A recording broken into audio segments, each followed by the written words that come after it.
Hey everyone, we are the Gratitude Girls. The Gratitude Girls are in the house. Hi, Laurie. How are you? I am wonderful. How are you, Kathryn? I am soaking up the beautiful sunshine here in Niagara-on-the-Lake. For those of you who are just tuning in, I'm recording to you live tonight from Niagara-on-the-Lake, Ontario, Canada. My name is Kathryn Asaro Mayers, affectionately known as RaRa. I'm here with my amazing business partner. I am Laurie Delk Radecki, and I am outside of Nashville, Tennessee. Yeah, thank you. Tonight we're going to give you a really quick script, a quick video on do you sell with a script? So basically tonight we're going to talk to you without a script about selling with the script because we know we've done it both ways, right, Laurie? Right, exactly. And I will apologize in advance. We have storms here, so my internet's going crazy. But Mm. Okay, well, thank you so much for we'll weather through the storm and we'll understand how the internet comes through.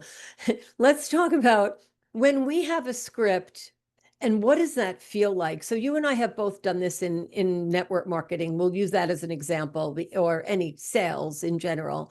We learn a script, excuse me. Someone teaches us and they're like, stick to the script, right? Like, don't go off the script. Don't talk about the weather. If you have 5 minutes or 7 minutes, respect the person that you're speaking to. So let's talk about the advantage of a script. It keeps us on track and within a time frame. yes, and it gives you something to follow. So, yes, so you're not doing the squirrel or the rabbit trails and you stay on focus, you stay on task of what you're supposed to talk about and yes, and get it done in the time frame that you allotted for. Right. Another really great advantage of a script is if you have set the expectation with the caller, the person, whether it's in person or on a phone call, if you have a 15 or 30 minute, let's just take that as an example, meeting, the expectations are we're going to meet in person at such and such a location or on Zoom from 2 to 2:30. So everyone agrees. It could be a digital calendar. It's predetermined.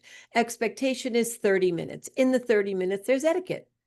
We know what the call is. It's a XYZ call. My digital calendar tells you exactly what you're in for. So expectations are set, time limits are in place, they're in calendars, we get bells and whistles. There's no way we could forget to show up, heaven forfend. So now, like Laurie said, there's a timeline. There's hello, there's goodbye, there's how are you, this is how I am, and then there's the context of the call. If someone is talking, Laurie, and I'm on a script and they sort of interrupt me, what would you recommend I do knowing I'm on a timeline with this call? Yeah, well, if you're on a script, obviously you have to get back to the script as soon as possible because you're on that timeline.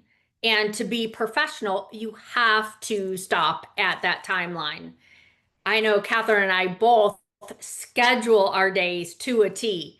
And if you want to take 15 minutes to chit chat, Kathryn and I do that with each other sometimes too. But we know we have to be done at a certain time, no matter what.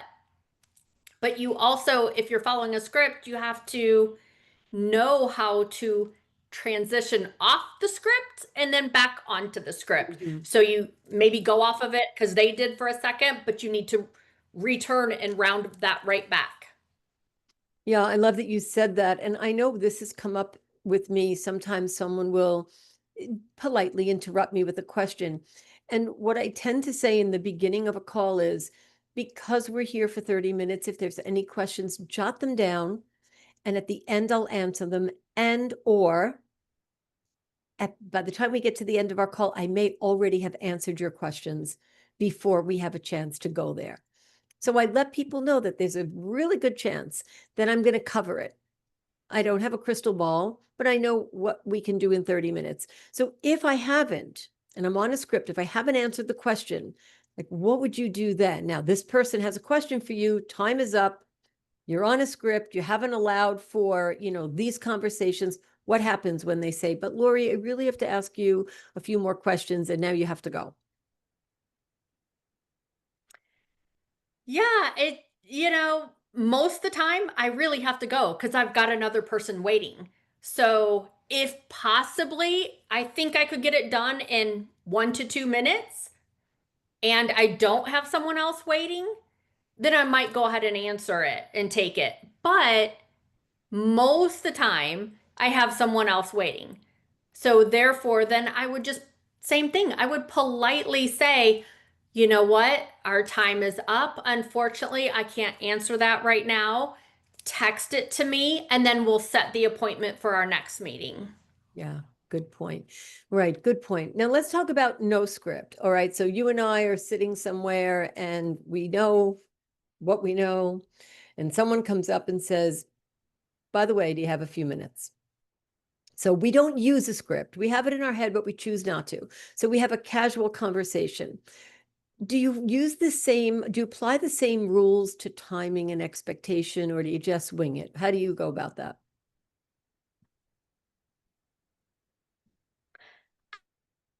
I still use the same rules because one, I always have my phone right on my desk to keep me on track with times, and my calendar keeps me on schedule. And so if I'm, for example, in a coffee shop and someone comes up to talk to me, I'm probably in that coffee shop for 30 minutes or whatever that break is between meetings or before my next call or whatever that is. So I still have to be mindful of the time. Right. Me too. I agree with you. And I'm usually somewhere for a reason. What I do like to do, and this has worked out very interestingly for me. If I have some free time and someone would like a quick conversation and they're in person, I'll say, let's go take a walk if it's possible. And the reason why I do that is I really like to get my steps in. And I'll say, let's go take a walk together, because if I'm sitting, I'm not feeling productive, right? So if it's my free time and it's not scheduled and I'm not going with the script and I'm off script, I like to bring that person into my world, into what I'm doing in real life. So we'll take a walk, we'll have a talk. Again, just like you said, I keep to the timeline because I probably have somewhere else to go. And if it's a really big question and it looks like it's going to be really long, I might then say, I have a few minutes now, but perhaps we can schedule a time where I can give you my full attention. Yes, exactly. And this little Apple Watch does so many millions of things, but the only thing I use it for is to check my steps. But I will do that exact same thing. And I'll set a timer on my phone of like, I start the timer when we start walking. And so say I know I have 20 minutes. I'll set the timer when we start walking, and then I have it ding me at 10 minutes. And then I know that's the time we have to turn around if we're not going like around the block, if we're going back because I want to get back to point A in that allotted time too. I like that. So whether we're using a script or not, we're working with a timeline. I think really that's what it comes down to for us. It's not that, oh, here I am, and let's have any conversation, and it goes on. For us, I think the way that we both work, even in our free time, we schedule when we're free and we schedule, you know, when we're not doing something. That's just the way it works for us. And it works, and that's how it is. So you're very rarely going to catch me staring out the window with nothing to do.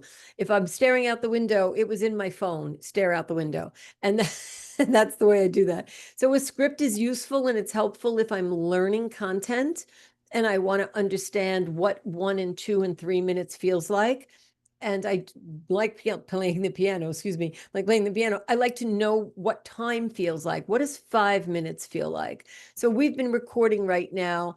We probably have a timer on this. Maybe it's 6 minutes. I don't have that in front of me at this moment, but we have internal clocks. And when they start to kick in, then you know where you're at. Most importantly, like know that you're talking to someone about something that you're knowledgeable about. And if you're not, don't be shy to say, can I get back to you on that? Because a script has so much information, it may be missing a point that a high fact finder like myself or Laurie might ask. We might ask a question that is really from another level of meetings. Like maybe we're high level. Perhaps we're going to go really deep, really fast because we like to take that pace. So if you get Laurie and I, be prepared that will respect your time, but we may ask you a high level question. Right. Yes. And a lot of times that's right off the bat, right? Because we don't fool around. Like we're all for the hello, how are you, and the niceties, but we want to get down to business because in the end, what did you get on the call with us for, right? And so that's it. So if you want to get on the call with us, check us out. Go to gratitudegirls.com. You can also find us on all the social medias at Gratitude Girls. Make sure to follow us, like us, give us a review on the Spotify or whatever.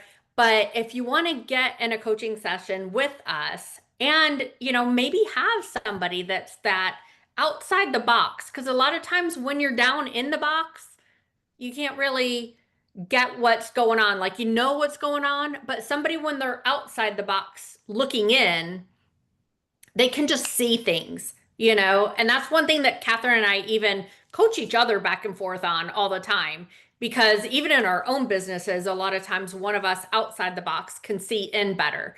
So anyway, get with us. If you like this training, comment below, ask us a question, send us a note at gratitudegirlscoaching@gmail.com, and we will see you next week.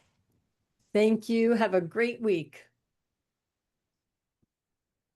Thanks, everyone. Good night. Good night.